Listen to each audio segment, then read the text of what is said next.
Bismillahirrahmanirrahim. Assalamu alaikum wa rahmatullah wa barakatuh. Bonjour à tous. Aujourd'hui, nous allons voir ensemble un texte de 4e année moyen pour se préparer au BM. Alors, ce texte parle de la robe kabyle. Et voici le titre. La robe kabyle, patrimoine précieux de l'histoire de la Kabylie. La robe kabyle, de par ses couleurs vives et chatoyantes, donc je vous ai traduit ici, égaye et fait briller la femme de mille feux. Cette robe ancestrale a su traverser les âges. Elle a d'ailleurs inspiré un grand nombre d'artistes, de poètes ou de peintres. La robe kabyle a constamment, c'est-à-dire toujours, a constamment fait l'objet de créativité dans la façon de mettre les dentelles ou l'ahwasi, mais elle n'a jamais été modernisée au sens propre du mot jusqu'à une période récente. La confection du costume kabyle est typique à chaque région. C'est ainsi qu'on retrouve Takendurt, alors pardon, je prononce sûrement mal, Takendurt ou Taksiout. El Fouta est une pièce importante de la robe traditionnelle de Kabylie. C'est un tissu assorti qui se porte par-dessus la robe kabyle. En général, la Fouta se compose d'un tissu brodé de bandes ou de rayures de couleurs différentes qui se succèdent. Ce vêtement s'est de tout temps généralisé à tout type de tissage. Le costume traditionnel se compose de 5 éléments.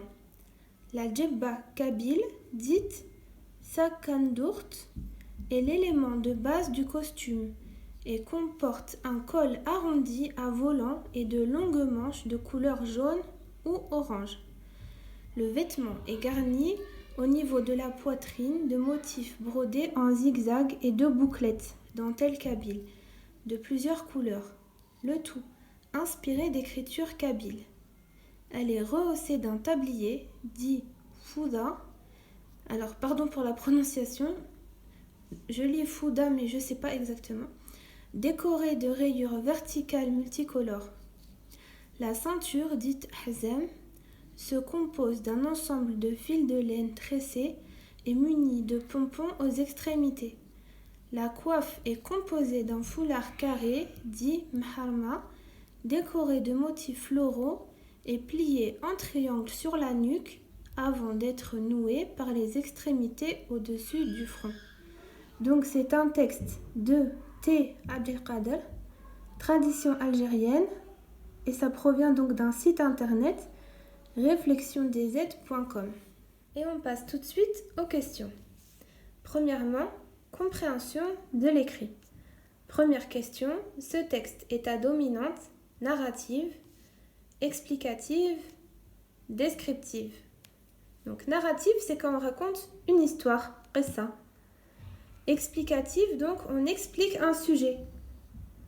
Et descriptive, on décrit quelque chose. Donc la bonne réponse, c'est descriptive, c'est-à-dire wasfi. Ici, on décrit la robe kabyle, on explique comment elle est. Deuxième question. Complète le tableau à partir du texte. Qui parle? À qui? De quoi? Dans quel but?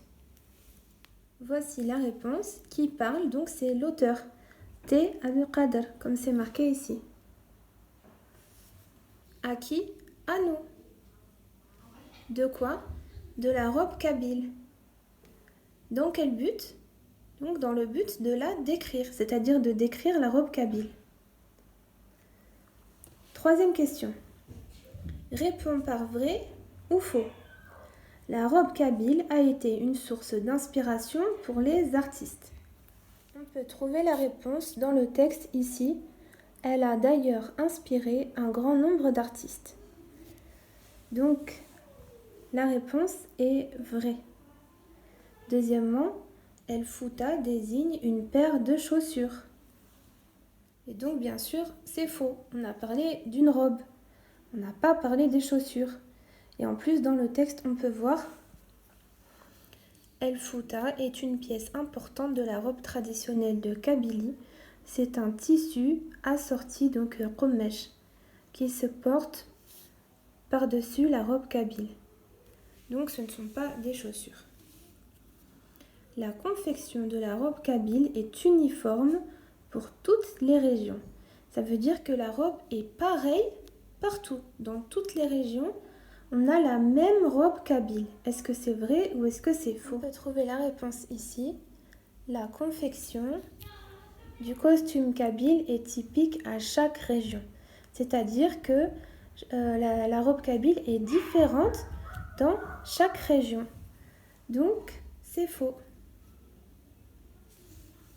Ensuite, quatrième question. Cette robe ancestrale a su traverser les âges.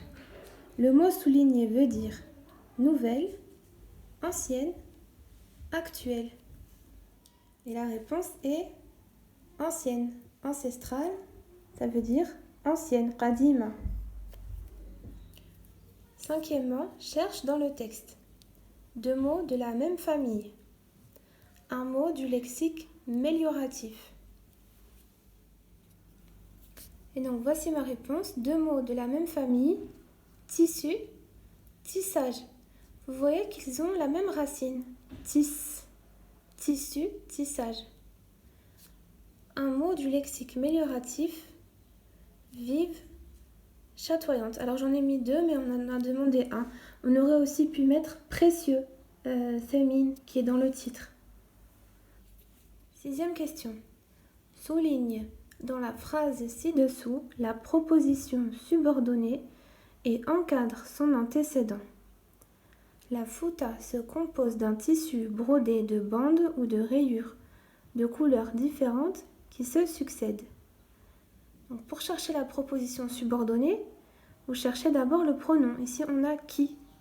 Parfois, on a que, ou bien encore d'autres pronoms. Mais souvent, vous allez trouver qui ou bien que. Donc voici la proposition subordonnée.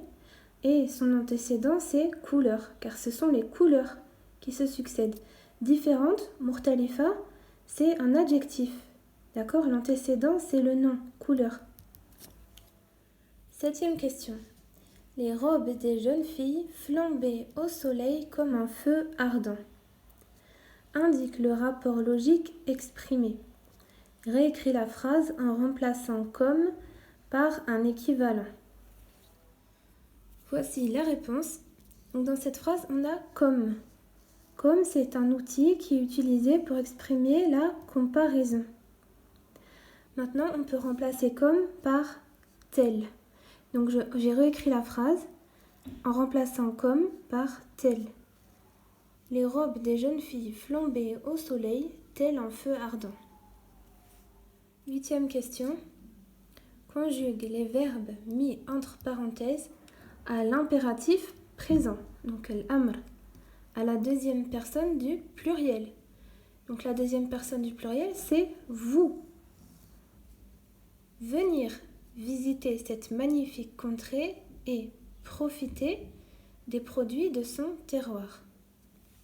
Alors, je n'ai écrit que les verbes pour que vous voyez bien, mais vous devez écrire toute la phrase. Ici, donc, venir. À l'impératif présent, c'est venez visiter cette magnifique contrée et profiter des produits de son terroir. Complète le tableau suivant. Adjectif, adverbe. Ici, on a l'adjectif récent, on doit trouver l'adverbe. Et on a l'adverbe constamment et on doit trouver l'adjectif. Alors, comme vous savez, quand l'adjectif se termine par ENT, l'adverbe va se terminer par EMMENT et on lit récemment. Et quand l'adjectif se termine par ANT, l'adverbe se termine par AMMENT, constamment. Donc ici, voici la réponse. Récent, récemment, EMMENT, constant, ANT, constamment, AMMENT. Dixième et dernière question, complète l'énoncé par les mots suivants. Patrimoine, modification, modèle, toujours.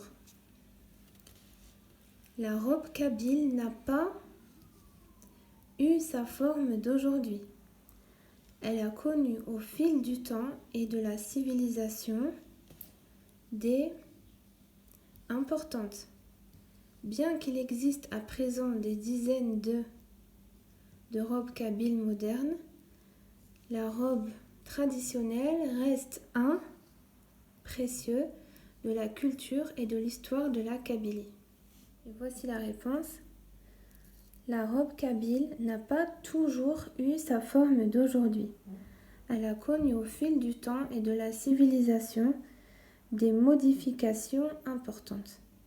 Bien qu'il existe à présent des dizaines de modèles de robes kabyles modernes, la robe traditionnelle reste un patrimoine précieux de la culture et de l'histoire de la Kabylie.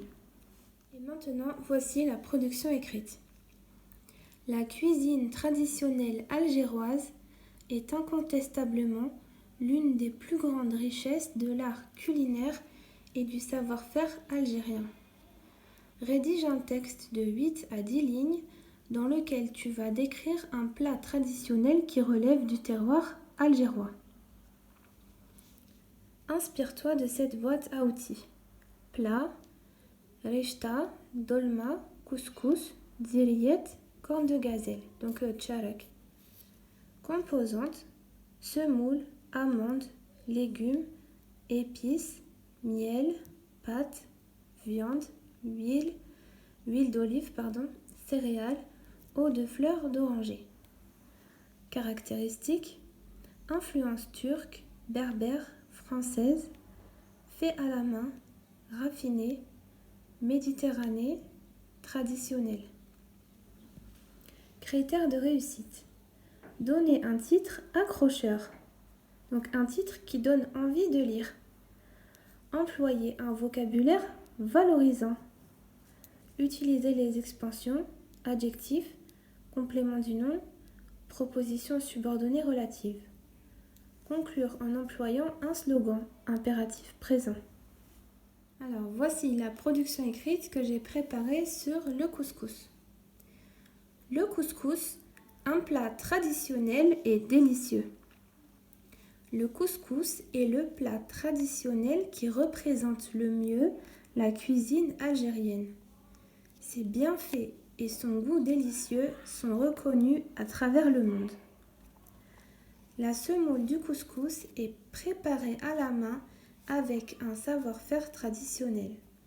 Elle est ensuite cuite à la vapeur et accompagnée de viande, de légumes et de pois chiches. Le couscous est souvent préparé lors des fêtes. N'hésitez pas à découvrir ce plat et à profiter de ses nombreux bienfaits. Voilà, bon courage à tous et merci beaucoup.